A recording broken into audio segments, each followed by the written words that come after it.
Kuhain po ng kapatid ko na course is pilot. Ano po recommended school ninyo na pasok sa budget? Well, kung talagang gusto nyo na kung mura, matatawag pa bang mura yung 2 million?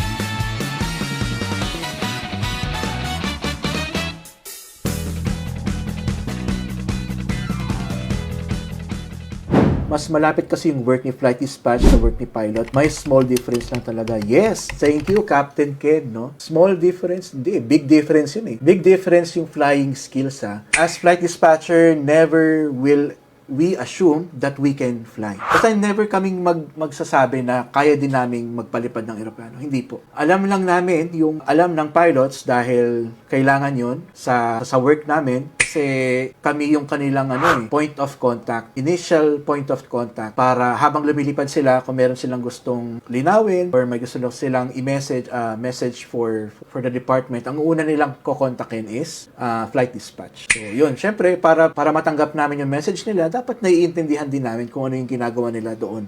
Pero hanggang doon na lang yun. Yung flying skills, yung pagkaalam sa mga systems, although familiar din kami dyan, pero master ang mga piloto dyan sa mga aircraft systems, no? Saka sa mga pagsuswitch ng ganun. Ay nako. Pag ako nasa observation flight, hindi ako magpipipindot ng kung ano-ano diyan, no? Unless na i-instruct lang ako ni pilot na ito yung yung volume control ng headset mo, dito mo lang i-adjust kung gusto mo ganyan. Okay, yun lang. Binibriefing ako na ito yung oxygen mask mo in case of emergency. Yan, ito yung pwede mong isuot ganyan. Apart from that, hindi ako hahawak ng kung ano yung mga pinipindot-pindot nila doon. Hanggang tingin na lang ako. Alright? Magka-college po ako next year. Ano po yung Aviation Electronics Technology. Kasi yan po kunin ko. Yan po daw kunin ko. Okay. Magandang tanong to, no? Aviation Electronics Technology or in short, avionics. Personally, hindi ko ganun ka-master kung ano exactly yung ginagawa nila. Pero what I know about aviation electronics technology or avionics is that they are responsible sa lahat ng computers sa aircraft, sa lahat ng electronics na ginagamit ng aircraft. So that is syempre, flight computer, yung mga radar, yung mga, yung mga electronic, yung mga automation, yung autopilot, ganyan. Silang may dyan. Kahit mga instruments din yata kasama eh. Sila ang may dyan, ang may responsable dyan. Lalo na ngayon na ang mga eroplano ay pa-modern na ng pa-modern. Ibig sabihin, kukunti na lang talaga yung analog. Sa mga airliners, lahat yan glass cockpit na yan. Tapos, ang responsable doon is yung Aviation Electronics Technology. So, magkaiba po yan doon sa AMT, ha? Yung AMT kasi yung is Aircraft Maintenance Technology. Magkaiba yan sa Aviation Electronics. So, kahit sa practical aviation company yun, magkaiba sila ng department. Pero nasa parang, sa isang maintenance hangar sila. Yun pwede yun.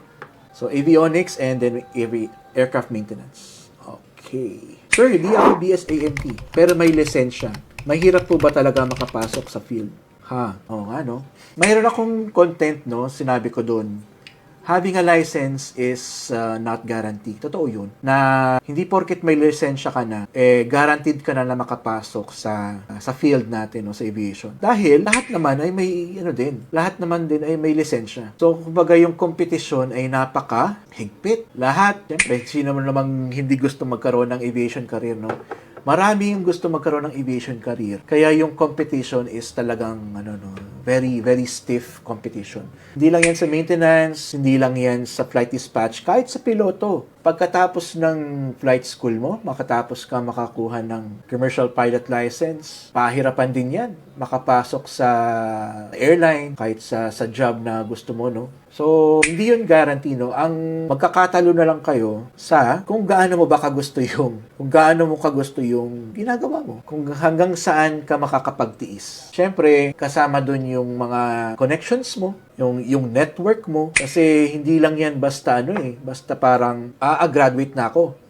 May lisensya na ako. May mga mag-send na lang sa akin, mga offers, agad-agad. Hindi po. Hindi mga aviation companies ang mag-send sa'yo, maghahabol sa'yo. Ikaw pa din talaga yung magtsatsaga na isa-isahin lahat ng aviation companies na yan para makapasok sa aviation career. So, mahirap pero hindi imposible. Yun yung aking masasabi dyan. Okay. May tanong dito sa kabila, no? Ano pong aircraft kadalasan yung nare-release, Sir Nat? Okay. Majority ng fleet namin ay Boeing 737-800.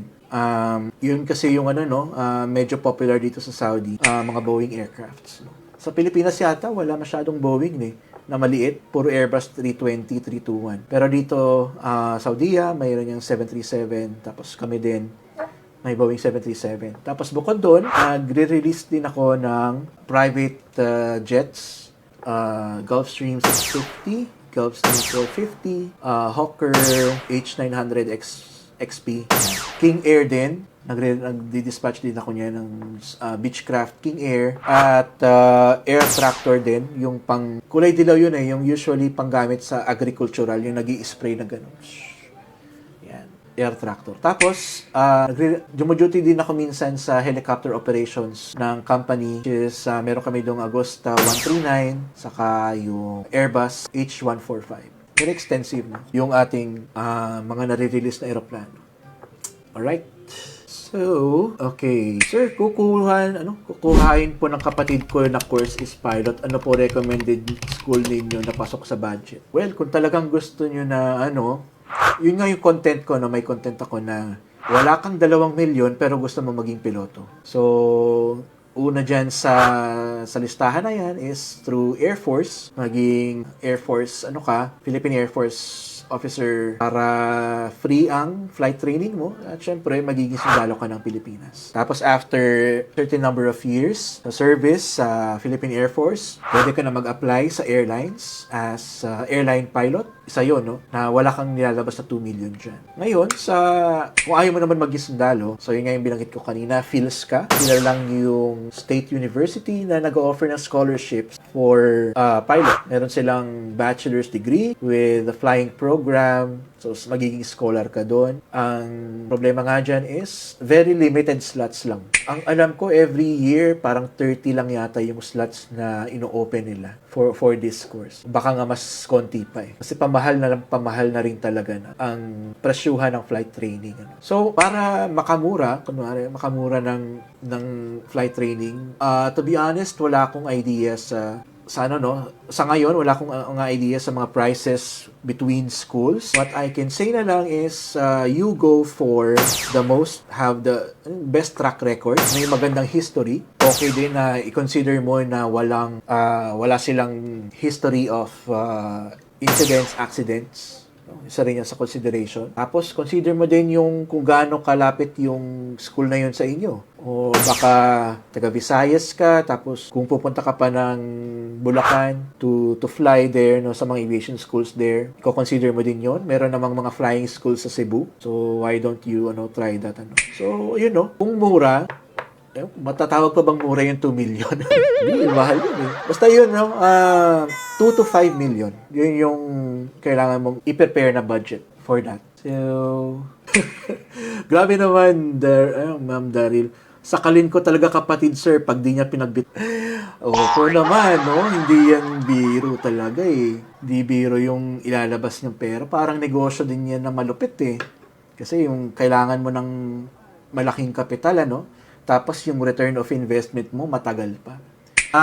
Question ulit ni Daryl Lian Norale. Nun siguro yung pagkakabasa. Hello po, ma'am or sir. Yung 2 million po ba na yun every year ang bayaran? Ay, hindi naman po. Yung 2 million na yun is the whole thing, Pwede yung staggered, hati-hati yung pagbayad, hindi naman yan talagang bultuhan na nabayaran, So, kung igagapang, pwedeng igapang yung intuition, Pero mahirap talaga. Kasi, speaking from experience na lang din po, Kasi kami naman, galing po ako sa hindi naman talagang well-off na status, Kayang, tamang may pang-tuition lang. Saka nung college po ako, naging scholar din naman po ako nung college. Kaya kahit papano, naka-menos po sa tuition, may mga discount, ganyan. Pero sa flight training, wala pong discount doon. Kaya, ayun no, pwede po, ang naging setup ko po kasi noon namin is, every 10 hours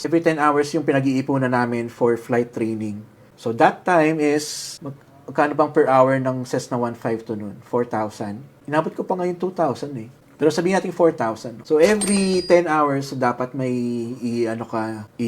i-ready na 40,000 pesos para yun for 10 hours flight training, 10 hours flight training. Pero sa presyuhan ngayon, ang pagkakaalam ko, mababa na yung let's say 10,000 pesos per hour sa same aircraft type. So that's what 100,000 every 10 hours. So pwede niyong gawin yun. Depende yun sa school na papasukin po ninyo kung paano yung installment plan nila. Pero may ibang school na kasi ganun na pwedeng bayaran every 10 hours, 10 hours, ganyan. So, hindi kailangan na 2 million in bulk yung kailangan bayaran. Sabi ko lang po, yun yung kailangan yung ihanda. Saka hindi lang po 2 million na.